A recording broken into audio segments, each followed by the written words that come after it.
Hola, hoy vamos a ver un grupo de patología endocrina que no son comunes, pero es interesante porque compromete muchos tipos de células endocrinas diferentes que ustedes lo pueden utilizar a estas raras enfermedades como síntesis o para tratar de integrar el tema. Se llaman eh, neoplasias hereditarias o síndromes neoplásicos hereditarios, hay muchos, ¿sí? Hay algunos que vamos a ir viendo a través de la cursada. En el riñón hay uno muy clásico, se llama von Hippel-Lindau, neuroinflamatosis, la clásica, de tipo 1 y la de tipo 2. Tipo 1, la que tenía la mancha de café con leche y múltiples tumores llamados neurofibromas. La de tipo 2 es la del octavo par, complejo de carne, o el último que se describió dentro de estos síndromes, se llama el Dicer 1, que no interesa. Pero vamos a la que la podemos usar como machete integrador. Las neoplasias endócrinas de múltiple son un grupo, que hay dos, de tipo 1 y de tipo 2A y 2B, y son alteraciones autosómicas dominantes y que hacen, y acá volvemos, que me interesa mucho esto, que es ¿por qué hay un trastorno del crecimiento por el cual va a ser hiperfuncionante o hipofuncionante? En general son hiperfuncionantes, ¿sí? Entonces, ¿va a ser secundaria a qué? A hiperplasias, adenomas o carcinomas. La mayoría de las veces son por hiperplasias y por adenomas los trastornos de estas patologías endócrinas. Recuerden que excepto la tiroides, que tiene 4 cánceres, ¿sí? Y es más, el tumor más común de la mujer joven es el carcinoma papiliar de tiroides, ¿sí?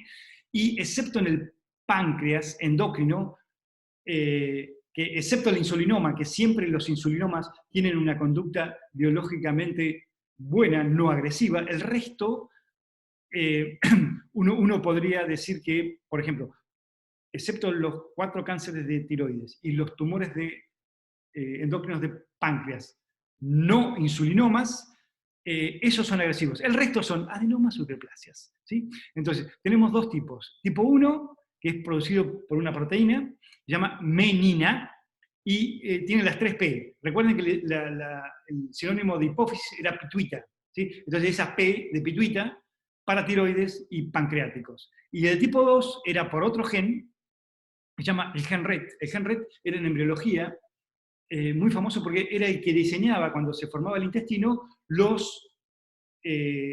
las estructuras que van a dar forma, o sea, es el driver, el que maneja, el que direcciona la génesis de las células ganglionares de los plexos de Meissner y de Ashworth. Esto significa que si este gen falla, esos chiquitos van a nacer sin ganglios. Y a una enfermedad que se llama aganglionosis. Y está relacionado con este gen que se llama gen RETS. ¿Sí? Entonces hay de tipo 2 y de tipo 2A y 2B. Vamos con el 1, menina, ¿no? La de Velázquez. Tipo 1 son las 3P, autosómica dominante, tienen mutación de un gen supresor y tienen hiperperiorismo primario, el 80 al 90% y son otra vez, ¿se acuerdan? Hiperplasias, adenomas, carcinomas. Carcinoma dijimos, excepto la tiroides y en el páncreas endócrinos, el resto no existen casi carcinomas en endocrinos, ¿sí? Los tumores pancreáticos pueden ser múltiples, funcionantes y agresivos. ¿Por qué? Porque hay muchos gastrinomas. Los gastrinomas en general tienen una conducta agresiva. Y los de la hipófisis frecuentemente son prolactinoma, y recuerden la clasificación, micro y macroadenoma, estos son en general macroadenomas y son todos de prolactina. Esto antes de los 55 años, la mayoría ha desarrollado el síndrome. Bueno, las meninas de Velázquez. ¿Qué son los adenomas hipofisarios? Dijimos, menos de uno son micros, la mayoría son microadenomas, todos miden menos de 1 centímetro. ¿Qué tienen? Son todos igualitos, son todos parecidos, es lo que nosotros decimos el paisaje monótono, y cuando le hacen reticulina, la trama reticulina está ausente en los adenomas. Los tumores de hipófisis van a dar síndromes por su parte endocrinológica, hiper o hipofuncionante, de acuerdo a lo que secreten, va a producir un síndrome clínico endocrinológico. Después va a producir síndromes de hipertensión endocraniana. ¿Por qué? Porque la calota no no se puede distender y produce lo que se llama hipertensión endocraniana, para ustedes saben, ¿no? Cefalea, edema de papila. Y por último, recuerden dónde estaba sentada la hipófisis, y adelante de esta silla turca pasaba el quiasma óptico. Por lo tanto, van a tener alteraciones ¿de qué? Del campo visual cuando tengan tumores de la hipófisis. Entonces, los tumores de hipófisis se presentan a la clínica por trastornos en la cambimetría del visual. Recuerden que si empieza a crecer en el medio, se va a alterar la parte lateral, lo que se llama la parte temporal. Después, va a dar hipertensión endocraniana, con los clásicos de hipertensión endocraniana indefinido, o va a dar síndromes endocrinológicos. Esas son las tres circunstancias. La hipófisis, que es una de las tres P, son todas macroadenomas, prolactina, la mayoría, el 70%, pueden dar en mayores acromegalia, que recuerden que el hormona de crecimiento, si está o no soldado en la metáfisis, el sistema de crecimiento va a dar o gigantismos o acromegalias. ¿Sí? Esto, mayor de 1 centímetro o menor de 1 centímetro. Toda la parte molecular de los tumores de hipófisis, yo les diría casi más del 80%, está vinculado a lo que se llaman los receptores asociados a la proteína G. La proteína G lo que hacía era vincularse a dos proteínas que eran como segundos mensajeros, que uno era alfa y la otra era beta-gamma.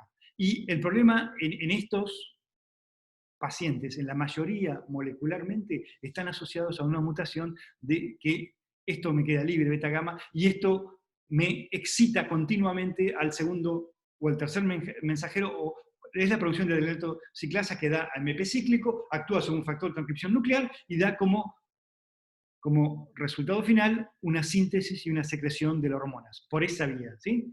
Entonces, el 5% tienen una predisposición hereditaria. Esto quiere decir que casi el 85, el 90% de estos están asociados con esta alteración que vimos recién, y hay algunos con MEN1, otros con AIP o ciclina de calcio N1B, que son mucho más raras, pero solo el 5% de los tumores hipofisarios están vinculados a estos factores sindromáticos. ¿Sí?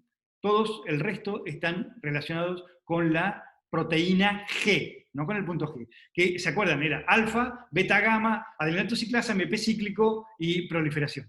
La hiperplasia de los paratiroides, la paratiroides, hay tres células, no importa, citológicamente, que produce, pero son las principales, las oxifílicas y las células pálidas, o las células claras. Lo que van a ver, otra vez volvemos al manual. Hiperplasias, adenomas, carcinomas. Carcinoma dijimos, no. Entonces son todas hiperplasias o adenomas. ¿Cuál es la diferencia en un adenoma? Que van a ver la cápsula perfectamente delimitada con los lóbulos de grasas interpuestos en la paratiroide normal, y adentro eso no se vería, y verían un poco diferente lo que está dentro del adenoma de lo que está afuera. ¿Sí? Lo que causa el aumento de la paratormona es hipercalcemia. Ahora, esto no tiene nada que ver, pero recuerden que ustedes en la clínica, la hipercalcemia más común que ustedes van a ver es por cáncer. O esto es metástasis que destruyen hueso, lo llaman osteolíticas o mieloma.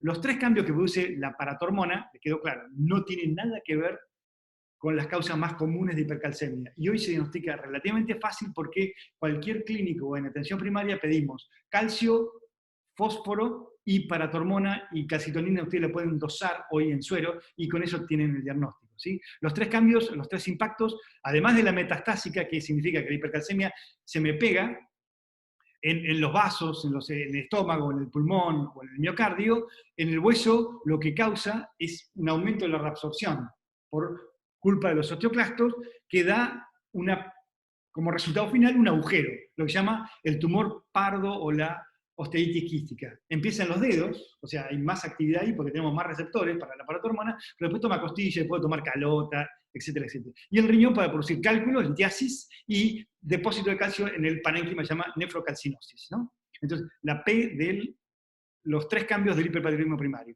Lo que produce, hay una entidad que se llama osteitis disecante, que es que los osteoclastos que están acá van comiendo como si fueran Pac-Man todo el centro del hueso y queda esta que llaman imagen en vías de tren, ¿no? Acá tienen los osteoclastos y acá tienen la vía del tren. Eso se llama osteitis quística, ¿sí? Que da como resultado estos agujeros. La otra P, dijimos, P de pituita, los adenomas. Segunda, P de paratiroides, hiperplasia o adenoma. Y la tercera P es de páncreas endócrinos. Esto ahora se llaman tumores neuroendocrinos pancreáticos. Pueden ser 1, 2, 3, de acuerdo al grado de diferenciación, pero tengan el concepto que salvo el insulinoma, que siempre se comporta no agresivo, o sea, de una manera que no invade y no da metástasis, la mayoría tiene que ver con el gen de lo que sabemos genéticamente, alteración molecular, con la neoplasia endócrina de tipo 1, las PPP, y después descubrimos que también hay uno con el PTEN, o en uno que vamos a ver después en sistema nervioso central, que se llama la inactivación de un gen que se llama ATRX. Los insulinomas y los gastrinomas. Los insulinomas, los tumores neuroendocrinos pancreáticos, son todos agresivos y pueden dar metástasis. O sea, invaden y dan metástasis, excepto el insulinoma, que la buena noticia es que es el más común. El insulinoma, además, igual que el carcinoma medular, es uno de los pocos tumores que secretan la insulina de una forma anómala que se deposita en el espacio intercelular. Y el macrófago es incapaz de fagocitarlo y se deposita bioquímicamente formando un plegamiento beta, lo que se llama amiloide. Por ende, esto es bastante inusual, poco común que se forme amiloidosis en un tumor. ¿Sí? Hay muy poquitos ejemplos de eso. La otra es el gastrinoma, esto es, cuando ustedes tienen múltiples úlceras, cuando ustedes tienen una úlcera de yeyuno, es un Solidae Ellison. ¿Qué es un Solidae Ellison? Es un tumor o un grupo de tumores que secreta gastrina. Hay un triángulo de la Bermuda, que es entre el páncreas, el duodeno y el tejido peripancreático, a eso se llama triángulo del gastrinoma, pero recuerden que estos son sí agresivitos, ¿sí? Y el 25% de los gastrinomas aparecen en un contexto de neoplasia endocrina múltiple. O sea, cuando uno tiene un Solinger, tiene que sospechar de que es sindromático. ¿Sí? Bueno, entonces ahora pasamos, de las 3P, ahora pasamos a los novios entre una linda y un feo. Esto era los que tienen no menina, sino el gen RET. ¿Se acuerdan que el RET era el que iba a originar las células ganglionares en el sistema autonómico? Y fundamentalmente en el intestino grueso, en el intestino delgado y en el colon. Forma dos tumores. Uno se llama carcinoma medular, que es el que ustedes vieron en tiroides. Recuerden que el que tienen que saber es carcinoma papilar, ¿sí? Pero además del papilar estaba el folicular, el medular y el anaplásico. Este es muy raro, quizás el más raro de todos, es menos del 5%, ¿sí? Y la otra cosa que también se une con una pareja bastante rarita, bastante nerd, que se llaman feocromocitomas y paragangliomas. Estos son tumores que en el citoplasma tienen catecolaminas, ¿sí? Y la otra cosa que tiene es que tiene hiperplasia de la paratiroides, ¿sí? Entonces, estas dos cosas, más la hormona, es lo que va a generar ese síndrome 2A. El 2B son carcinoma medular de tiroides, más feocromocitomas, pero lo curioso es que no tiene paratiroidismo, no tiene ni hiperplasia ni adenomas, y tienen la presencia de ganglioneuromas, y son todos, como mi compañerito de básquetbol, todos largos, finitos, lo que se llama el hábito de Marfan o marfanoides. ¿Sí? El medular son células alargadas, a veces fusiformes, a veces cilíndricas, a veces pueden ser medias plasmocitoides, y esto es lo que yo les decía, este rosado es lo que se llama sustancia amiloide, que eso es la calcitonina que se plegó mal y el macrófago no se la puede morfar, no se la puede fagocitar, ¿sí? El 30% de los carcinomas medulares son familiares. Esto es mucho. O sea, el 70% son esporádicos y el 30% son familiares. Siempre que ustedes vean un tumor múltiples focos, múltiples nódulos, siempre piensen en algo genético sintomático, ¿sí? Es lo clásico, el amiloide, la calcitonina, y esto comienza, si ustedes quieren como machete, ¿qué sería in situ? Cuando hace una hiperplasia multicéntrica de las células que secretan calcitonina, ¿no? Entonces, ella sería carcinoma medular y él sería el feocromocitoma. ¿Qué es el feocromocitoma? Es un tumor raro de la médula adrenal. La médula adrenal tiene uno común que se llama neuroblastoma, que después lo van a ver en el teórico, El neuroblastoma es un tumor frecuente oncológico de 0 a 5 años que se da en médula adrenal, es un tumor de neuronas del sistema nervioso autónomo. ¿Sí? Este es otro tumor que se llaman de células cromafinas, porque lo describió Rodolfito Virchow, el papá de todos los patólogos, y Virchow lo que hizo fue que a este tumor lo sumergió en un balde lleno de cromato de potasio. Entonces, cuando lo sumergió al tumor, que es esto amarillo, se le transformó en esto color chocolate Dolca Nestlé, ¿sí? Entonces, ¿cómo le puso al tumor que se sumergía y se transformaba en este color chocolate? Le puso tumor citoma, que en las sales de cromo, en griego, feo no quiere decir lindo, sino quiere decir marrón. Entonces, todo junto es un tumor que con la sales de cromo se me transforma en marrón. ¿Por qué se forma en marrón? Porque el cromato se une a la adenina y no de la adenina. Y por eso da este color marrón. ¿Sí? El tumor citológicamente es muy feo, ¿no? Es como ver elefantes o hipopótamos todos juntos. Son muy, muy feos, pero son todos buenos. ¿Sí? Menos del 10% son malignos.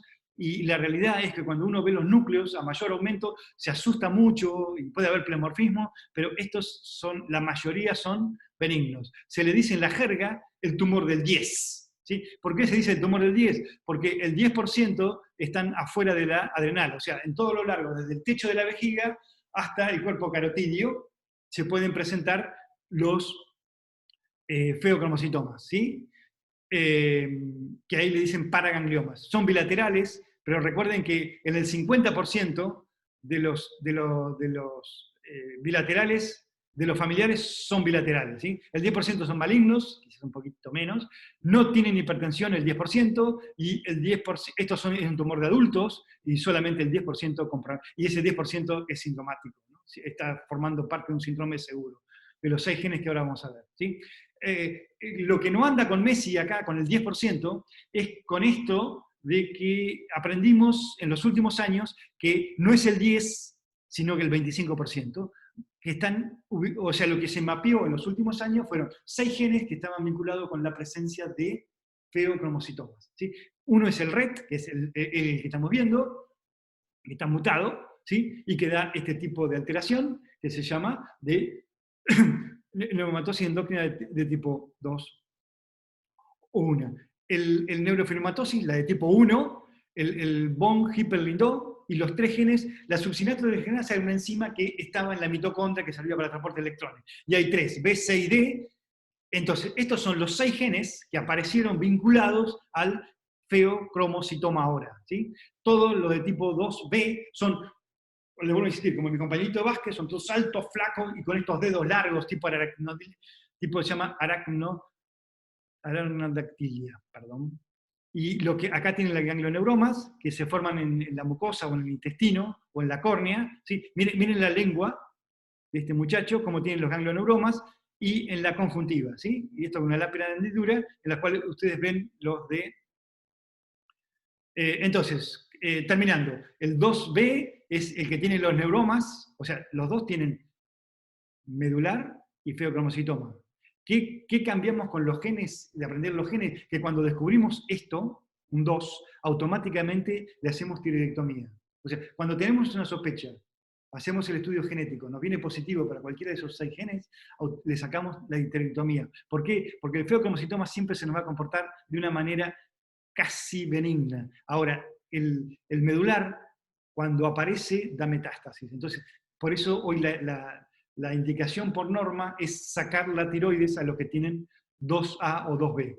Y el tipo 1 que era PP, y recuerden que también en la cara puede aparecer en la piel angiofibromas o colagenomas. ¿Sí?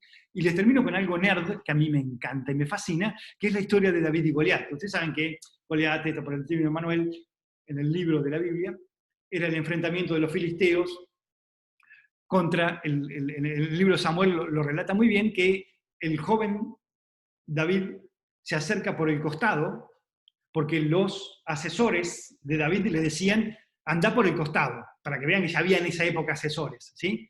Entonces, él toma la piedrita y con la piedrita se acerca y le pega en el cráneo a Goliat. Goliat, dicen que el cráneo se partió en 1000 pedazos, cayó, y este es Caravaggio, ¿no? Pero miren, lo que dice el relato de de la Biblia es que le cortó la cabeza después. O sea, el joven David no era de los buenitos. Entonces, ¿cuál es el delirio acá? Que esto, Goliat, eran todos los filisteos, como las 12 tribus de Israel, se casaban entre hermanos o entre primas. Yo no sé si sería divertido o no, pero eso era lo que pasaba. Entonces, ¿qué dicen que Goliat fue el primer caso descrito en el mundo de un Vermeer o de tipo 1? ¿Por qué? Porque dicen que le decían que se acercara por el costado, porque estos gigantes, se supone que medían 2,50 m o por ahí, estas bestias eran endogámicos, se casaban entre ellos, eran todos gigantes, y tenían un adenoma en la hipófisis. Tenemos una hipófisis, recuerden qué pasaba con el quiasma óptico. Entonces, si se acercaban por el costado, iban a tener una hemianopsia bitemporal. La otra, la piedra, hay todos un estudio de qué velocidad, nunca le pudo haber roto el cráneo en 1000 pedazos si los Goliaths, los filisteos, no tuvieran adentro osteoitis fibrosa quística o von Relichenhausen ósea. ¿Qué significa eso? Que adentro estaba todo lleno de agujeros, como si fueran cáscaras de huevo, y una piedrita le pudo haber roto el cráneo en 1000 pedazos. Esto es incomprobable, pero espero que se hayan divertido un poquito.